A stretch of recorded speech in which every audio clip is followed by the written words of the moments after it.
ఇది నందిగామ దగ్గర ఉన్నటువంటి దేవాలయాలు. ఇవి మన దేవాలయాలు మొత్తం కూడా. ఇక్కడ లక్ష్మీ నరసింహస్వామి గుడి, లక్ష్మీదేవి, కనకదుర్గాదేవి, సరస్వతీదేవి ఆలయాలు ఉన్నాయి. అంతే ఇక్కడ మన శివాలయము, అంతే పైన వెంకటేశ్వర స్వామి, ఇతర దేవాలయాలు కూడా కలిగి ఉన్నాయి. కానీ ఇక్కడ విషయానికి వస్తే ఒకసారి నిశ్చితంగా పరిశీలన చేయండి. మన దేవాలయాలు మొత్తము కూడా ఇక్కడికి వస్తే ఒక్కసారి ఈ బోర్డుని పూర్తిగా క్షుణ్ణంగా పరిశీలన చేయండి.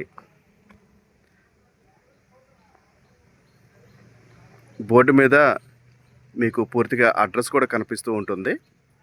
సత్యవరం గ్రామం, పల్లగిరిగుట్ట, నందిగామ అని.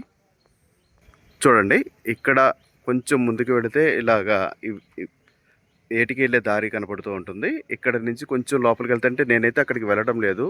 నేను ఈరోజు పరమశివుడిని దర్శనం చేసుకోవడానికి వచ్చాను. అందుకోసం నేను అక్కడికైతే అడుగు పెట్టను. వారి వద్ద ఎటువంటి మాయ ఉన్నదో తెలియదు, కానీ మన దేవాలయాలకి ఆనుకునే ఇటువంటివి పెడితే మన దేవాదాయ శాఖ వారు కానీ లేదా ఇతర హిందూ సంఘాలు కానీ ఏమి చేస్తున్నాయనేది అయితే నాకైతే తెలియడం లేదు.